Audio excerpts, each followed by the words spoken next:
Isn't it kind of funny that we as a species should be so at odds with nature? So we have this environmental crisis going on and can't seem to figure out what to do about it. Can't seem to mobilize, can't seem to get organized with a solution. So you got protests going on all over the world. People are demanding that the governments do something, that governments tell the corporations to do something. To do what? Well, maybe we need a concrete plan, ideas that can be put in place, right? So you take something like a corporation and, it's got profit coming in, things going out, in and out, the system. And if you stop anything, well, we can't stop it because then it'll die. The money won't go to the shareholders, blah, blah, blah, and all this sort of stuff. So it just can't stop. We can't stop, sorry.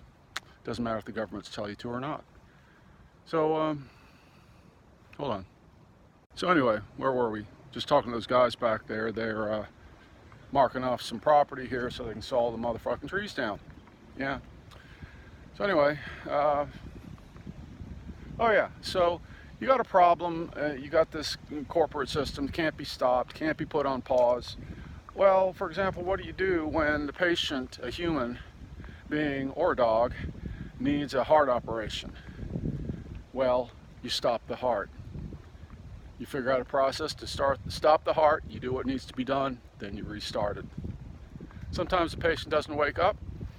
It's like, well, I was probably meant to be.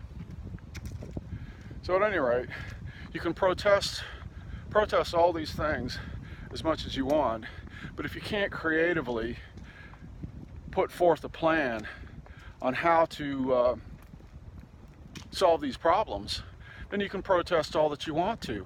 You're just complaining to mommy and daddy upstairs. Oh, please, please do something. We don't like what you're doing.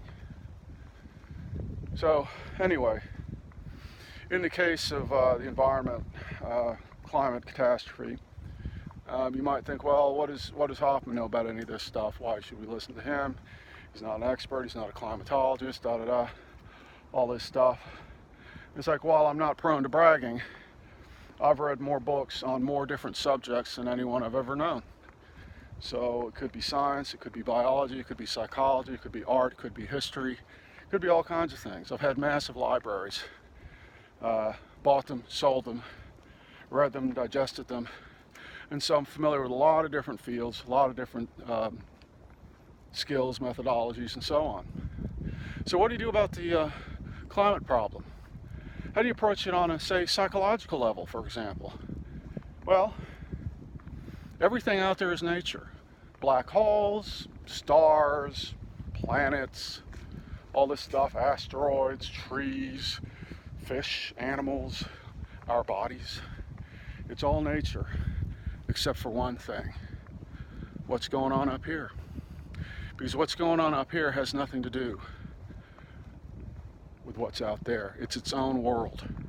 And in a lot of cases, it's a crazy, insane world. There's evidence that we, it's a fact that we share a lot of genetic material with chimpanzees. Well, chimpanzees, it's been theorized that why they have such large brains is because of politics. Because in a chimp troop, sounds like a circus, there are loyalties, there are hierarchies, there are leaders, there are followers. So say, for example, you've got a leader of the troop, but he's getting older, and he's got a young upstart who's going to usurp him one day. And it's like, you've got to decide how and in what way you're going to pledge allegiance to the current leader, but not get on the bad side of the guy that's going to be coming up later. Because after the king dies, then you're going to be on the shit list of the other guy. And those sorts of relationships can get incredibly complex. They don't have, I don't believe, relationships that are quite that complex in, say, wolf packs or prides of lions or elephants. You can have a rogue elephant, for example. They just kick it out. It's like, that's enough, go.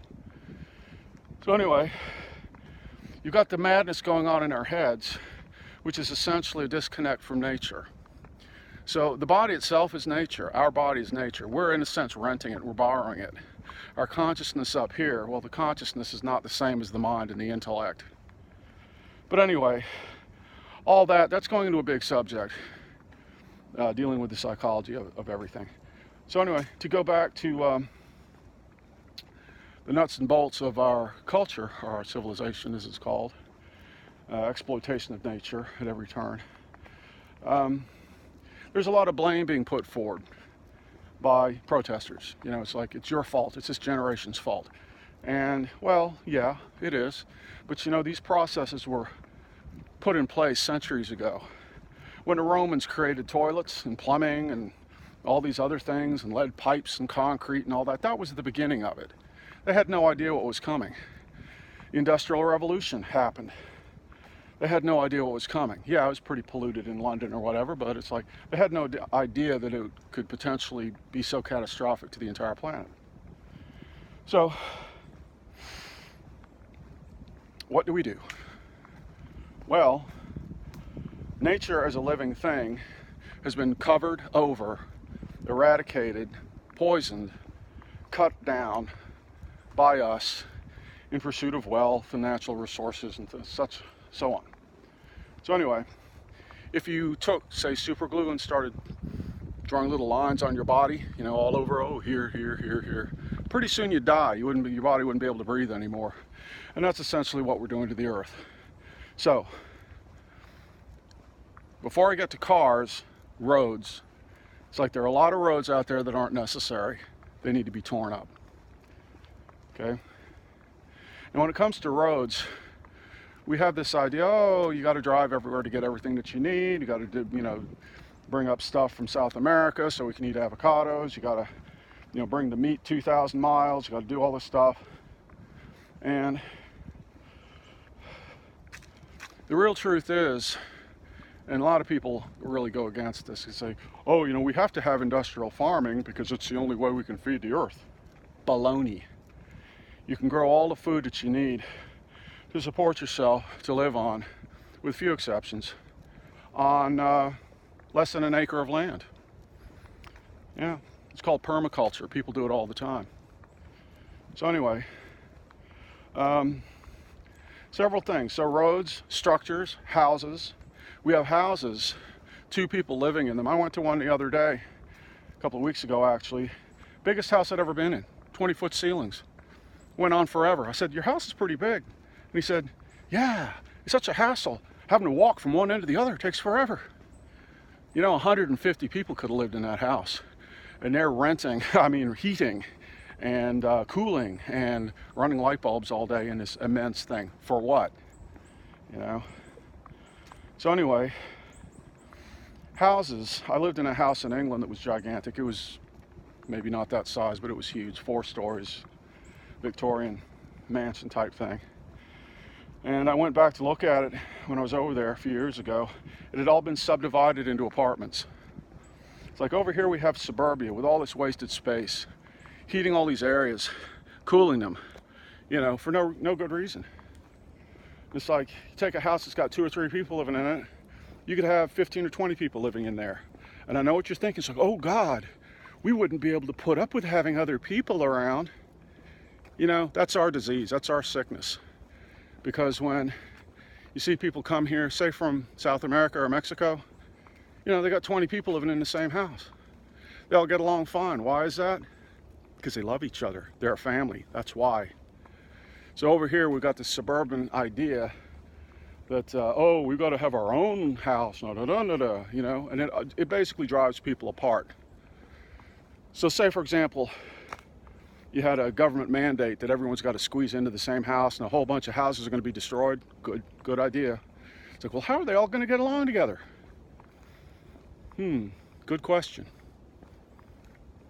So anyway, maybe people could finally get into having some psychotherapy that they've been needing for a long time to figure out why it is the problem is everyone else and not me, which of course is projection. So anyway, tear up the roads, subdivide the houses, and when it comes to transport of, you know, necessary things. Oh, before I get off the houses, here's another one. This shows how soft and weak people have become. I'm serious, soft and weak, and getting weaker and weaker all the time with every generation. Think about your thermostat. Oh, it's 70 degrees. Oh, it's 72 degrees. Whining and complaining about a 2-degree difference in temperature. When out here in the world, the temperature is what it is. You know, Native Americans, it is what it is. Most of the people in the world, it is what it is. But we bitch, moan, and complain about a 2-degree difference in temperature. It's ridiculous. So anyway, the model that we have of sprawl, urban sprawl, driving things thousands of miles that we think we need to live, we need to look back at systems that did work in the past. And one that did work better than what we have is a village. So in a village, you walk to get what you need, you interact with other people, nature is right there and in the midst of the village. In the village center, you have resources, you have libraries, you have all the crafts that we've lost. You got metalwork, shoe repair, carpentry, all those sorts of things. Now people have jobs again. You don't have to get everything sent in from slave labor in China. So anyway, that's another point. Restructure, tear stuff down, get rid of the roads, get rid of the cars, grow your own food, and bring back the village. So anyway, that's probably enough for right now. Be interesting to hear what you guys think of all this, and talk to you soon.